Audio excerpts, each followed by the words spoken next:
नमस्कार बच्चों, संस्कृत की ऑनलाइन क्लास में आपका स्वागत है। तो लीजिए, आज हम लोग आपकी पाठ्य पुस्तक का जो चौथा पाठ था, उस चौथे पाठ में सदैव पूर्तो चरणम, उस पाठ को हमने पिछली क्लास में पढ़ा था और आज हम उसके प्रश्न उत्तर करने जा रहे हैं। तो लीजिए, आइए आप और हम मिलकर के इनके प्रश्न उत्तरों को हम सॉल्व करते हैं।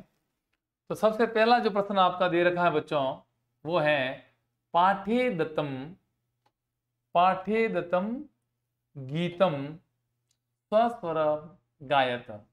बच्चों, पाठ में दिए हुए जो गीत दे रखा है उसको आपको सभी बच्चों को सस्वर वाचन करके उसको स्मरण करना चाहिए, उसको याद करना चाहिए बच्चों। तो याद करके आपकी जब भी ऑफलाइन क्लासेस शुरू होती है तो आप अपनी प्रार्थना सभा के अंदर उसको सुनाइएगा।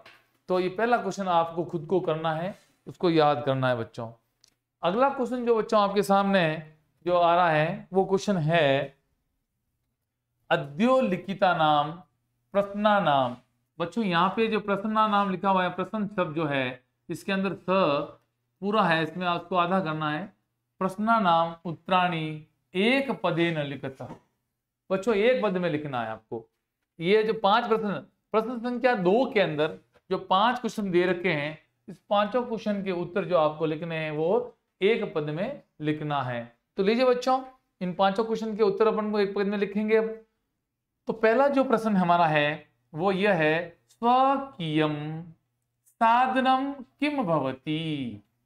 स्वकीयम साधनम किम भवति, अपना साधन क्या है। तो बच्चों, हमने पिछली क्लास में पढ़ा था बलम स्वकीयम साधनम भवति, बल ही हमारा साधन है। क्या है? बल। तो बच्चों, किम की जगह हमारा आंसर जो होगा वो होगा बलम। समझ में आ गया ना बच्चों? एक पद में ही उत्तर देना है आपको। तो यदि पूर्ण रूपेण उत्तर देना है, पूर्ण पदेन उत्तर देना है, तो बच्चों कुछ भी नहीं करना है। ये किम जो प्रश्नवाचक शब्द है आपके सामने, इसकी जगह आपको बलम लिखना है। बाकी वो का वो आपको वैसा का वैसा उतार लेना है। जैसे कैसे, स्वकीयम साधनम बलम भवति।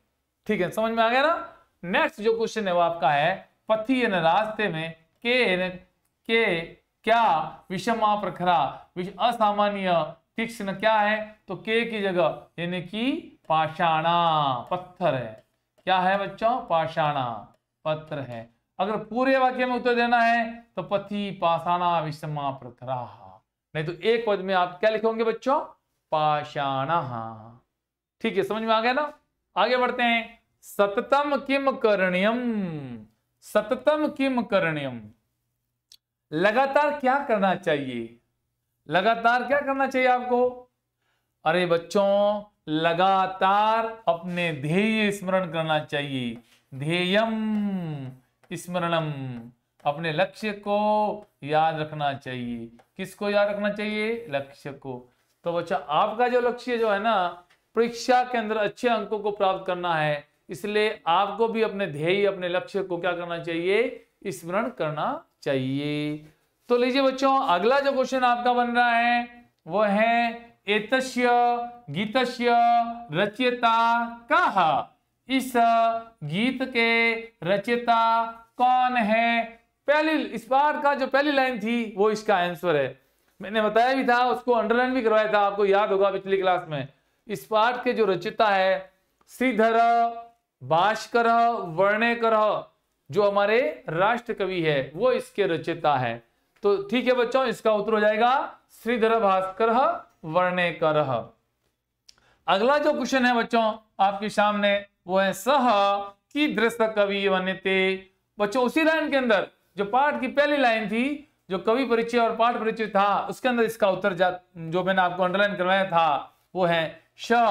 वो स कौन किसके लिए आया है बच्चों? उसके लिए। किसके लिए? जो श्रीधर भास्कर है। इस पहले वाले क्वेश्चन का जो उत्तर मिला अपन को, वो कैसा, कीदृश ना किस प्रकार का कवि वनित माना जाता है। तो वो कैसा है? वो राष्ट्र कवि माना जाता है। राष्ट्र कवि, राष्ट्रवादी कवि। कैसा है? राष्ट्रवादी कवि। तो बच्चों, इस प्रकार से हमने ये दूसरे प्रश्न के जो 5 क्वेश्चन थे वो हमने क्या कर दिया, इनको सॉल्व कर दिया है। तो बच्चों ये 5 क्वेश्चन करने के बाद में हम आगे बढ़ते हैं क्वेश्चन नंबर 3 की ओर। क्वेश्चन नंबर जो 3 है हमारा, वो क्या कह रहा है? मंजूषातः क्रियापदानि चित्वा रिक्त स्थानानि पूर्यतः। मंजूषातः, इस टेबल में मंजूषा में दिए हुए जो क्रियापद है उसको चुन चुन करके खाली जगह में रिक्त स्थान में पूर्ति करनी है। कर लोगे ना? चलो आप और हम मिलकर करते हैं।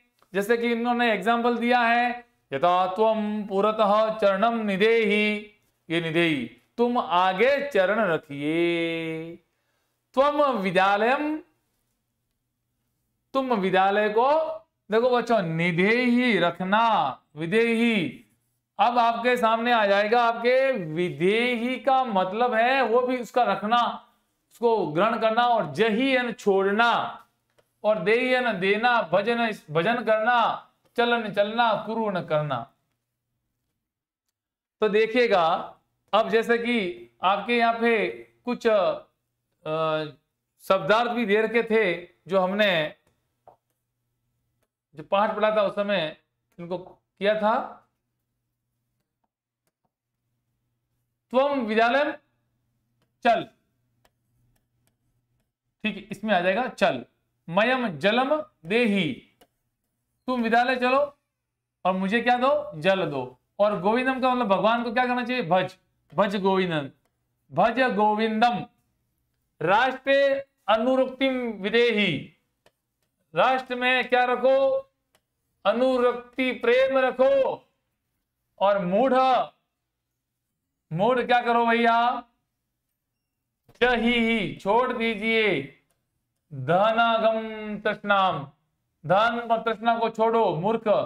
और सप्तम ध्येय स्मरणम कुरु, हमेशा अपने लक्ष्य का स्मरण कीजिए, ध्येय का स्मरण कीजिए। तो इस प्रकार से बच्चों आपका तीसरा प्रश्न भी क्या हो गया? कंप्लीट। अब आगे बढ़ते हैं, अगला क्वेश्चन करते हैं। तो जो अगला क्वेश्चन जो है वो क्वेश्चन आपका यह है, उचित कथनाम समक्ष आम और अनुचित कथनाम समक्ष न इति लिखत।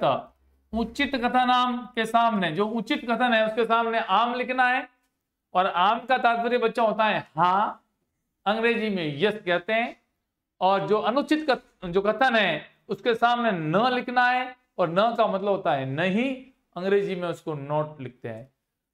जो ट्रू एंड फॉल्स लिखते हैं ना बच्चों, इसी प्रकार से ये क्वेश्चन है। तो देखिएगा पहला जो हमारा वाक्य है, जो कथन है वो है निज निकेतम गिरि सीकरे अस्ति। निज निकेतन, अपना जो निकेतन है, निज निकेतन, वो अपना निकेतन कहाँ है? गिरि शिखर पर है। क्या ये कथन हमने अपने इस पाठ में गद्यांश पद्यांश जो पढ़ा था उसके अंदर पढ़ा था कि भाई अपना जो निकेतन है वो गिरि शिखर पर है, अपना जो लक्ष्य है, अपना निकेतन है वो गिरि शिखर पर है, पढ़ा ना? तो यह हो गया आपके आम। क्या हो गया? आम। लीजिए बच्चों आगे बढ़ते हैं। पति हिस्त्रा पस्तव न संति, ये जो कथन कह रहा है इसका मैं हिंदी भावार्थ बता रहा हूं। पथ में, मार्ग में हिंसक पशु नहीं है। क्या हमने पाठ के अंदर ऐसा पढ़ा था कि जब हम लोग अपने निज निकेतन पर जाएंगे, जो रास्ता दुर्लभ है, तो रास्ते के अंदर हिंसक जानवर नहीं होंगे? क्या ऐसा हमने पढ़ा था? ना, नहीं, ऐसा नहीं पढ़ा था। तो इसलिए ये कथन गलत हो गया, तो हम यहां लिखेंगे ना। तो अगला जो कथन है हमारा, सदैव अग्रे एव चलनियम, हमेशा आगे ही चलना चाहिए। क्या हमने ऐसा पाठ के माध्यम से हमने ये पढ़ा था? क्या कवि ने हमें ये प्रेरणा दी थी भास्कर ने? हाँ, हमें ये प्रेरणा दी थी कि सदैव आगे ही चलना चाहिए, आगे ही बढ़ना चाहिए। तो बच्चों ये जो इसका जो आंसर जो होगा आपके आम होगा, ये बिल्कुल सत्य है। तो इस प्रकार से लीजिए बच्चों अगला हम देखते हैं। अगला है स्वकीयम बलम बाधकम भवति। क्या अपना बल जो है बाधक होता है? नहीं बच्चों, हमने ये नहीं पढ़ा था। हमने ये पढ़ा था कि स्वकीय बलम साधकम भवति। इसलिए ये कथन बिल्कुल गलत दे रखा है, इसलिए इसका आंसर होगा न। क्या होगा बच्चों? न। और अगला जो है गमनम सुकरम अस्ति, जाना बिल्कुल सरल है, आसान है। क्या हमने ये पढ़ा था? नहीं, ये नहीं पढ़ा था। हमने कहा जाना बहुत कठिन है, दुर्लभ है, रास्ता में बहुत बाधाएं हैं, हिंसक जानवर हैं, तीक्ष्ण पत्थर हैं, बहुत दुर्लभ रास्ता है। लेकिन यहाँ पे जो ये कथन कह रहा है सुकरम सुलभ है, नहीं, तो ये भी कथन यहाँ पे गलत हो गया। तो इसका आंसर लिखेंगे ना। तो इस प्रकार से हमने इस उचित कथन के सामने आम लिखा और अनुचित कथन के सामने न लिख करके इस प्रश्न को क्या कर दिया हमने? कंप्लीट पूरा कर दिया। तो देखिए बच्चों, बढ़ते हैं आगे। क्वेश्चन संख्या 4 का सेकंड पार्ट, वाक्य रचना। क्या पढ़ेंगे बच्चों? 4 का सेकंड पार्ट जो है वो है वाक्य रचना। लीजिए बच्चों, वाक्य की रचना करेंगे हम। वाक्य की रचना कर ले। शब्द हमारा है परितः। बच्चों, वाक्य की रचना आपको करनी है। मैं इसको बताऊंगा, इसके शब्दों का जो कठिन शब्द है उनको भी बताऊंगा, और ध्यान दीजिएगा, प्रयास करूंगा कि इनके छोटे छोटे वाक्य बनाने का। परित शब्द का अर्थ होता है बच्चों चारों ओर। क्या होता है? चारों ओर। इस शब्द का प्रयोग करते हुए, इसका अर्थ भेद का स्पष्टीकरण करते हुए वाक्य की रचना करनी है। तो बच्चों, इनका जो तात्पर्य होता है चारों ओर। क्या होता है? चारों ओर। तो इसका अगर हम वाक्य बनाएंगे बच्चों, तो देखिएगा, मैं यहां बनाने का प्रयास कर रहा हूं। ग्रामम परितः। परित के योग में द्वितीय विभक्ति का प्रयोग होता है, और गांव में द्वितीय विभक्ति हो गई, और यहाँ पे गांव के चारों ओर क्या है? वृक्षा संति। वृक्षा संति। इस प्रकार से बच्चों ये क्या हो गया? आपका एक वाक्य हो गया परितः का। दूसरा जो वाक्य है वो है पुरतः, और पुरतः का मतलब होता है बच्चों सामने। क्या होता है? सामने। इसका वाक्य मैं यहां बना रहा हूं। विद्यालयस्य पुरतः। विद्यालय के सामने देवालय अस्ति। देवालय का मतलब बच्चों होता है मंदिर। विद्यालय के सामने क्या है? मंदिर है। तो देखिए बच्चों, पहले का अर्थ चारों ओर, दूसरे का सामने, दोनों के मैंने दो वाक्य बना दिए। अब बच्चों देखिएगा, आपके सामने आ रहा है नगह। नगह का मतलब होता है पर्वत। क्या होता है? पर्वत। तो देखिए, वयम हम सबको नगारण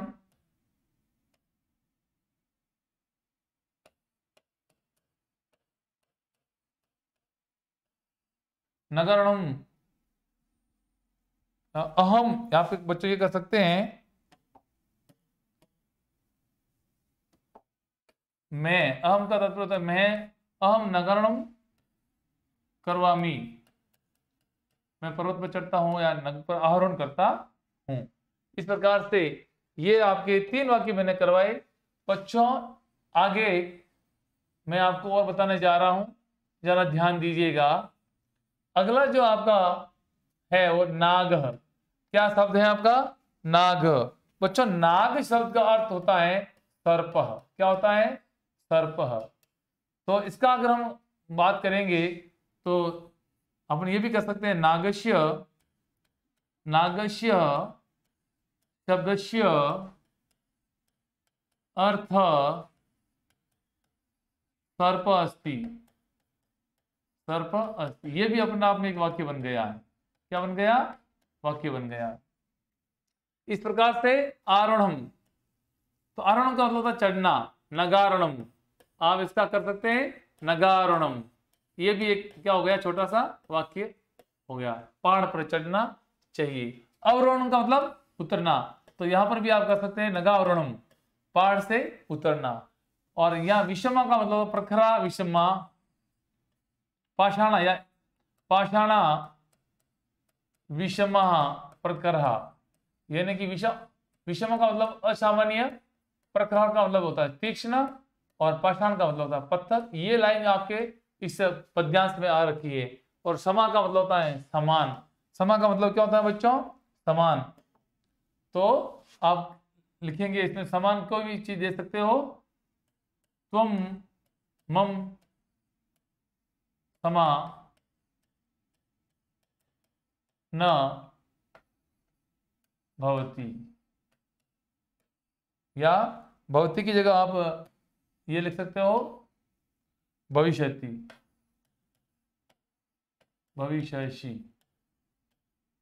आप मेरे समान नहीं हो सकते हो। ठीक है ना, इस प्रकार से आप इन वाक्यों का प्रयोग कर सकते हैं। तो लीजिए बच्चों, अब हम आगे बढ़ते हैं क्वेश्चन नंबर 5 की ओर। जो 5वां क्वेश्चन हमारा है वो क्वेश्चन क्या कह रहा है, मंजूषात अव्यय पदानि चित्वा रिक्त स्थानानि पूर्यत। इस मंजूषात से अव्यय पदों को चुन करके खाली जगह भरनी है आपको।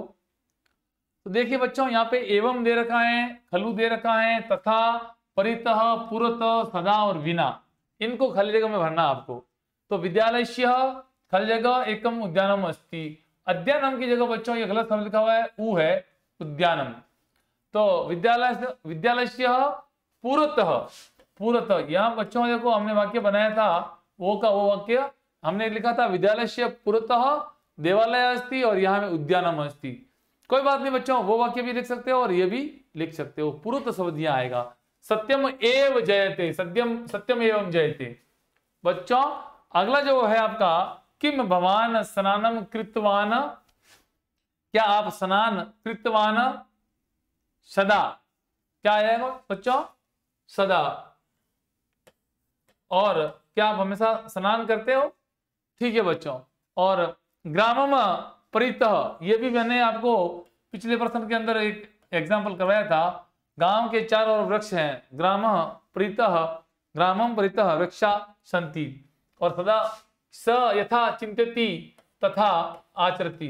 बच्चों जब किसी वाक्य के अंदर यथा शब्द आता है तो उसकी खाली जगह में तथा ही आएगा, ये इनके अकॉर्डिंग ही आता है। बच्चों विद्या विना, विद्या के बिना हमारा जीवन क्या है, व्यर्थ है। तो यहाँ पे विना आ जाएगा, और यहाँ पे बच्चों, यहाँ पे आ जाएगा खलु आएगा बच्चों, यहाँ पे खलु, सदा की जगह खलु, और यहाँ पे बच्चों आ जाएगा सदा, हमेशा। भगवंतम भज, भगवान का भजन करना चाहिए। इस प्रकार से 5 क्वेश्चन के अंदर आपने इन अव्यय पदों को चुन करके लिख लिया है। और अब आगे बढ़ते हैं क्वेश्चन नंबर 6 की ओर। तो लीजिए क्वेश्चन नंबर जो 6 हमें क्या कहता है, विलोम पदानि योजत, विलोम पदों का योजन कीजिए, इसको मिलाइएगा। तो बच्चों पूर्वतः जो है इसका मतलब होता है, क्या होता है, सामने, और इसका जो उत्तर होगा वो होगा पृष्ठतः, पीछे। बच्चों विरक्ति जो शब्द है इसका विलोम होगा अनुरक्ति।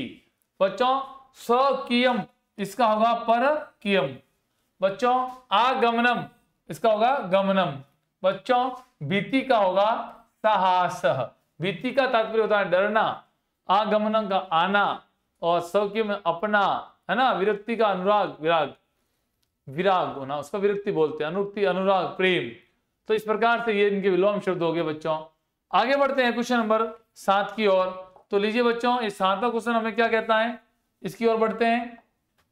7वां जो क्वेश्चन कह रहा है कि लट लकार के रूप जो है उसको लोट लकार में क्या करना है, चेंज करना है। तो बच्चों देखिए यहाँ पे पठती का पठतु और पठेत विधिलिंग लकार में हो गए। बच्चों लकार वैसे आपके कोर्स के अनुसार 5 लकार आपके कोर्स में पाठ्यक्रम में है। 5 लकार जो हम लोग व्याकरण पढ़ेंगे तब आपको लकार के बारे में जानकारी देंगे, तब तक आप लोट लकार और विधिलिंग लकार के जो रूप दे रखे हैं उसके अनुसार लट लकार के रूप आपको करने हैं। तो यहाँ पे जैसे कि खादंती दे रखा है, तो ये खादंती जो शब्द है आपका ये बहुवचन का है। तो यहाँ पे ये एक वचन का था, तो एक वचन का लोट लकार लिखा और एक वचन का विधिलिंग लकार लिखा। तो खादंती जो बहुवचन का है, खादती, खादत, खादंती, लट लकार में ऐसे चलते हैं, और लोट लकार के अंदर चलेंगे खादतु, खादताम, खादंतु, पढ़तु, पढ़ताम, पठंतु। तो यहाँ पे खादंतु हो जाएगा। क्या हो जाएगा बच्चों, खादंतु। और यहाँ पे आपके जैसे विधिलिंग लकार के अंदर जो बहुवचन का रूप कैसे होगा आपके, जैसे पठेत, पठेताम, पठेयु, तो यहाँ हो जाएगा खादेयु। क्या हो जाएगा, खादेयु। ये इनके रूप बन जाएंगे बच्चों। फिर बात करते हैं अगला हसत।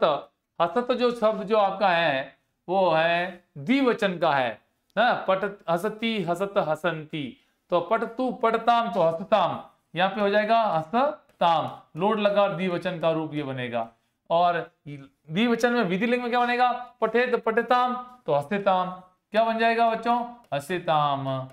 तो इस प्रकार से ये आपके हो गए दो जो धातु रूप थे, लोट लकार और विधिलिंग लकार में आपको चेंज कर दिया। अब यहाँ पे दे रखा है खेलसी, तो यहाँ पे खेलसी के अंदर जैसे कि पट धातु के रूप चलते हैं, लो पठतु पठताम पठंतु, और पठ तो खेल, क्या बन जाएगा बच्चों, खेल। इसी प्रकार से इसका भी इसमें करते हैं पिबामी, तो पठतु पठताम पठंतु, पठ पठतम पठन पठानी, तो क्या बन जाएगा पिबानी, क्या बन जाएगा बच्चों, पिबानी। और इसके साथ में नयाम, पठा पठामी पठानी पठाव पठाम, तो इस प्रकार से पठतु पठताम पठंतु, पठ पठतम पठन पठानी पठाव पठाम नयाम, पठामी पठाव पठाम, तो यह पठानी पठाव पठाव पठाम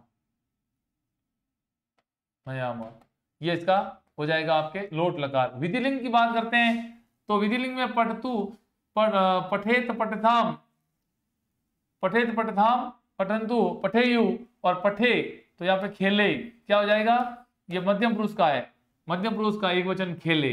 यह पिबामी जो है आपका कौन सा पुरुष है, उत्तम पुरुष का है, एक वचन पठामी पिबामी, तो इसमें हो जाएगा आपके पठेत पठेत ताम पठेयु पठे पठेतम पठेत पठेयम पिबेयम, पिबेयम क्या हो जाएगा, पिबेयम।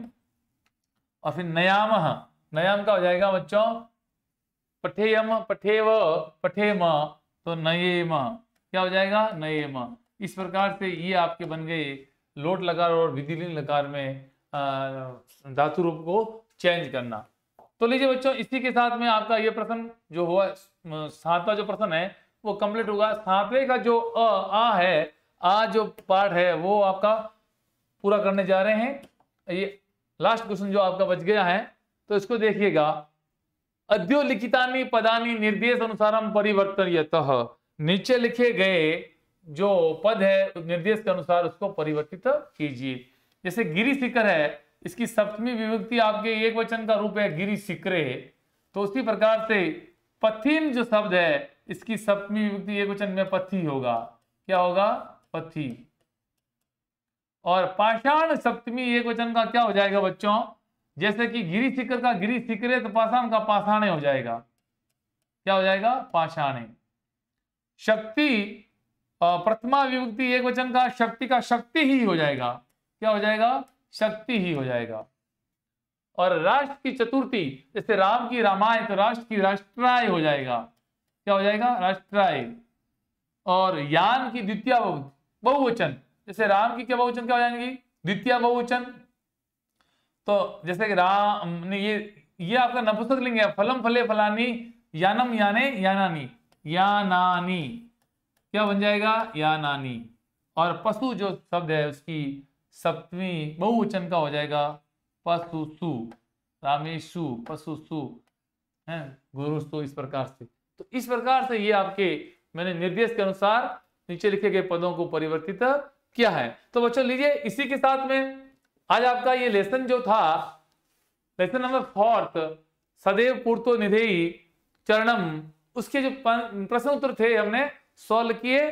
तो लीजिए बच्चों, आज की क्लास यहीं समाप्त करता हूं, मिलते हैं नेक्स्ट क्लास में, तब तक के लिए धन्यवाद, नमस्कार।